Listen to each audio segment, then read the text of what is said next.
لقد أرسلنا نوحا إلى قومه فقال يا قوم اعبدوا الله ما لكم من إله غيره إني أخاف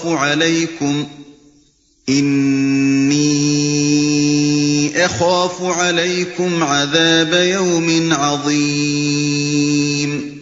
ہم نے نوح کو اس کی قوم کی طرف بھیجا، اس نے کہا اے برادران قوم، اللہ کی بندگی کرو، اس کے سوا تمہارا کوئی خدا نہیں ہے، میں تمہارے حق میں ایک ہولناک دن کے عذاب سے ڈرتا ہوں۔ ہم نے نوح کو اس کی قوم کی طرف بھیجا۔ اس تاریخی بیان کی ابتدا حضرت نوح علیہ السلام اور ان کی قوم سے کی گئی ہے، کیونکہ قرآن کی روح سے جس صالح نظام زندگی پر حضرت آدم علیہ السلام اپنی اولاد کو چھوڑ گئے تھے، اس میں سب سے پہلا بگاڑ حضرت نوح علیہ السلام کے دور میں رونما ہوا، اور اس کی اصلاح کے لیے اللہ تعالیٰ نے ان کو مامور فرمایا۔ قرآن کے اشارات اور بائبل کی تصریحات سے یہ بات متحقق ہو جاتی ہے کہ حضرت نوح علیہ السلام کی قوم اس سرزمین میں رہتی تھی جس کو آج ہم عراق کے نام سے جانتے ہیں۔ بابل کے آثار قدیمہ میں بائبل سے قدیم تر جو کتبات ملے ہیں ان سے بھی اس کی تصدیق ہوتی ہے۔ ان میں قریباً اسی قسم کا ایک قصہ مذکور ہے جس کا ذکر قرآن اور تورات میں بیان ہوا ہے، اور اس کی جائے وقوع موصل کے نواح میں بتائی گئی ہے۔ پھر جو روایات کردستان اور آرمینیا میں قدیم ترین زمانے سے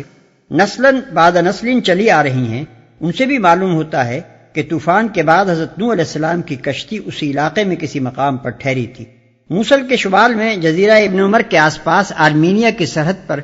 کوہ ارارات کے نواح میں نوح علیہ السلام کے مختلف آثار کی نشاندہی اب بھی کی جاتی ہے، اور شہر نخچیوان کے باشندوں میں آج تک مشہور ہے کہ اس شہر کی بنا حضرت نوح علیہ السلام نے ڈالی تھی۔ حضرت نوح علیہ السلام کے اس قصے سے ملتی جلتی روایات یونان، مصر، ہندوستان اور چین کے قدیم لٹریچر میں بھی ملتی ہیں، اور اس کے علاوہ برما، ملایا، جزائر شرق الہند، آسٹریلیا، نیو گنی اور امریکہ اور یورپ کے مختلف حصوں میں بھی ایسی ہی روایات قدیم زمانے سے چلی آ رہی ہیں۔ اس سے صاف ظاہر ہوتا ہے کہ یہ قصہ اس عہد سے تعلق رکھتا ہے جبکہ پوری نسل آدم کسی ایک ہی خطہ زمین میں رہتی تھی اور پھر وہاں سے نکل کر دنیا کے مختلف حصوں میں پھیلی۔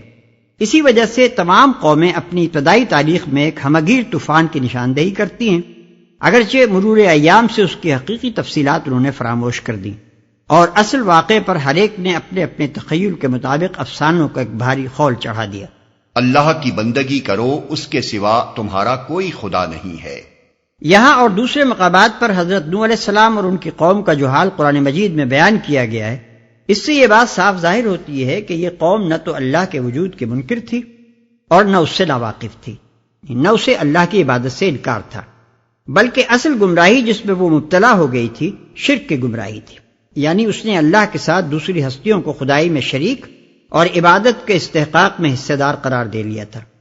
پھر اس بنیادی گمراہی سے بے شمار خرابیاں اس قوم میں رونما ہو گئیں۔ جو خود ساختہ معبود خدائی میں شریک ٹھہرا لیے گئے تھے، ان کی نمائندگی کرنے کے لیے قوم میں خاص طبقہ پیدا ہو گیا جو تمام مذہبی، سیاسی اور معاشی اقتدار کا مالک بن بیٹھا، اور اس نے انسانوں میں اونچ اور نیچ کی تقسیم پیدا کر دی، اجتماعی زندگی کو ظلم و فساد سے بھر دیا اور اخلاقی فسق و فجور سے انسانیت کی جڑیں کھوکھلی کر دی۔ حضرت نوح علیہ السلام نے اس حالت کو بدلنے کے لیے ایک زمانہ دراز تک انتہائی صبر و حکمت کے ساتھ کوشش کی، مگر عامت الناس کو ان لوگوں نے اپنے مکر کے جال میں ایسا پھانس رکھا تھا کہ اصلاح کی کوئی تدبیر کارگر نہ ہوئی۔ آخر کار حضرت نوح علیہ السلام نے خدا سے دعا کی کہ ان کافروں میں سے ایک کو بھی زمین پر زندہ نہ چھوڑ، کیونکہ اگر تو نے ان میں سے کسی کو بھی چھوڑ دیا تو یہ تیرے بندوں کو گمراہ کریں گے، اور ان کی نسل سے جو بھی پیدا ہوگا بدکار اور نمک حرام ہی پیدا ہوگا۔ تفصیل کے لیے ملاحظہ ہو سورہ ہود رکوع 3، سورہ شعراء رکوع 6 اور سورہ نوح مکمل۔ قال الملأ من قومه إنا لنراك في ضلال مبين۔ اس کی قوم کے سرداروں نے جواب دیا، ہم کو تو یہ نظر آتا ہے کہ تم صریح گمراہی میں مبتلا ہو۔ قال يا قوم ليس بي ضلالة ولكني رسول من رب العالمين۔ نوح نے کہا، اے برادران قوم، میں کسی گمراہی میں نہیں پڑا ہوں، بلکہ میں رب العالمین کا رسول ہوں۔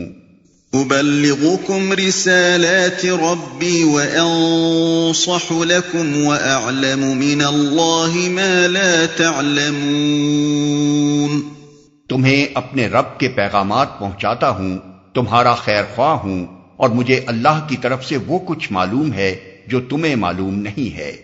أَوَعَجِبْتُمْ أَنْ جَاءَكُمْ ذِكْرٌ مِّن رَّبِّكُمْ عَلَى رَجُلٍ مِّنكُمْ لِيُنذِرَكُمْ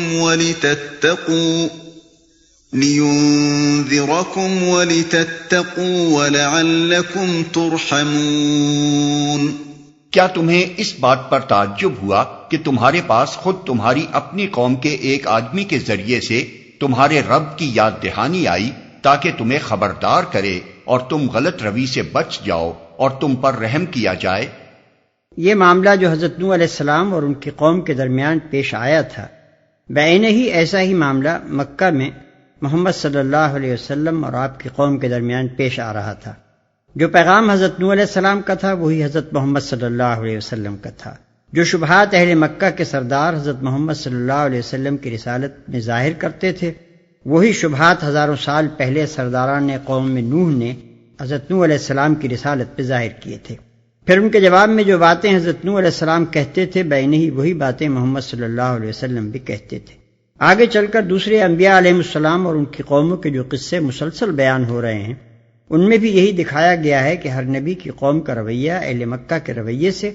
اور ہر نبی کی تقریر محمد صلی اللہ علیہ وسلم کی تقریر سے ہو بہو مشابہ ہے۔ اس سے قرآن اپنے مخاطبوں کو یہ سمجھانا چاہتا ہے کہ انسان کی گمراہی ہر زمانے میں بنیادی طور پر ایک ہی طرح کی رہی ہے، اور خدا کے بھیجے ہوئے معلموں کی دعوت بھی ہر عہد اور ہر سرزمین میں یکساں رہی ہے، اور ٹھیک اسی طرح ان لوگوں کا انجام بھی ایک ہی جیسا ہوا ہے اور ہوگا جنہوں نے انبیاء کی دعوت سے منہ موڑا اور اپنی گمراہی پر اصرار کیا۔ فَكَذَّبُوهُ فَأَنجَيْنَاهُ وَالَّذِينَ مَعَهُ فِي الْفُلْكِ وَأَغْرَقْنَا الَّذِينَ كَذَّبُوا بِآيَاتِنَا إِنَّهُمْ كَانُوا قَوْمًا عَمِينَ۔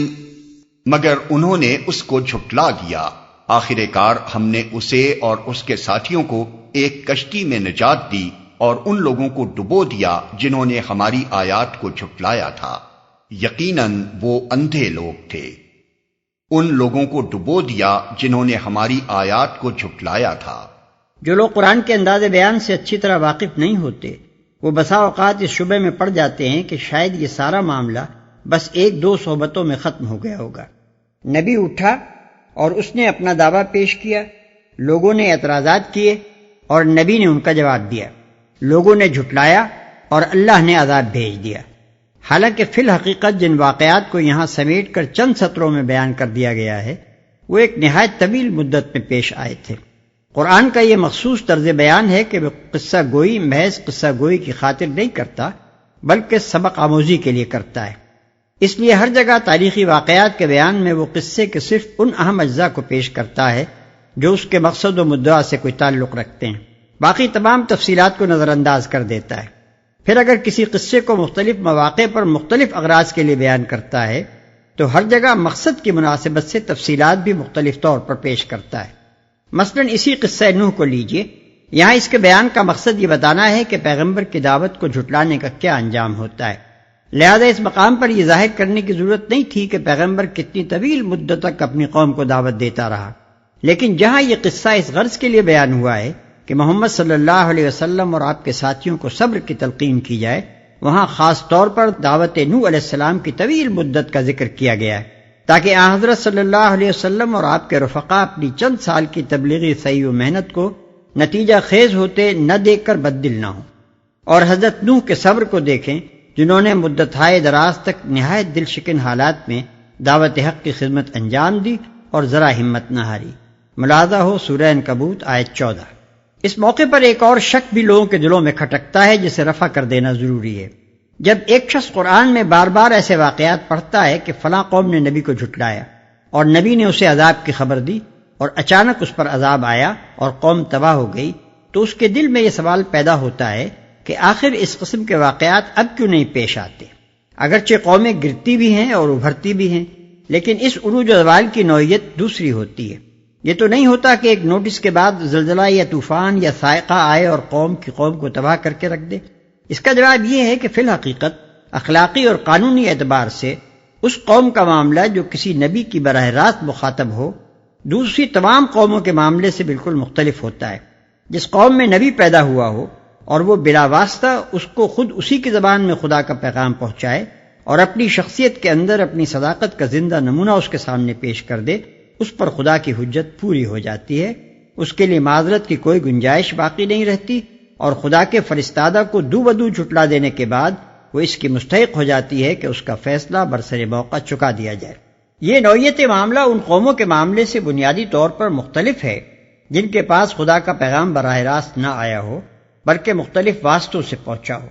پس اگر اب اس طرح کے واقعات پیش نہیں آتے جیسے انبیاء علیہ السلام کے زمانے میں پیش آئے ہیں تو اس میں تعجب کی کوئی بات نہیں، اس لیے کہ محمد صلی اللہ علیہ وسلم کے بعد نبوت کا سلسلہ بند ہو چکا ہے۔ البتہ تعجب کے قابل کوئی بات ہو سکتی تھی تو یہ کہ اب بھی کسی قوم پر اسی شان کا عذاب آتا جیسا انبیاء کو دو بدو جھٹلانے والی قوموں پر آتا تھا، مگر اس کے یہ معنی بھی نہیں ہے کہ اب ان قوموں پر عذاب آنے بند ہو گئے ہیں جو خدا سے برگشتہ اور فکری و اخلاقی گمراہیوں میں سرگشتہ ہیں۔ حقیقت یہ ہے کہ اب بھی ایسی تمام قوموں پر عذاب آتے رہتے ہیں، چھوٹے چھوٹے تنبیہی عذاب بھی اور بڑے بڑے فیصلہ کن عذاب بھی، لیکن کوئی نہیں جو انبیاء علیہ السلام اور کتب آسمانی کی طرح ان عذابوں کے اخلاقی معنی کی طرف انسانوں کو توجہ دلائے، بلکہ اس کے برعکس ظاہر بین سائنسدانوں اور حقیقت سے ناواقف مورخین و فلاسفہ کا ایک کثیر گروہ نوع انسانی پر مسلط ہے جو اس قسم کے تمام واقعات کی توجیہ طبیعیاتی قوانین یا تاریخی اسباب سے کر کے اس کو بھلاوے میں ڈالتا رہتا ہے اور اسے کبھی یہ سمجھنے کا موقع نہیں دیتا کہ اوپر کوئی خدا بھی موجود ہے جو غلط کار قوموں کو پہلے مختلف طریقوں سے ان کی غلط کاری پر متنبہ کرتا ہے، اور جب وہ اس کی بھیجی ہوئی تنبیہات سے آنکھیں بند کر کے اپنی غلط روی پر اصرار کیے چلی جاتی ہیں تو آخر کار انہیں تباہی کے گڑھے میں پھینک دیتا ہے۔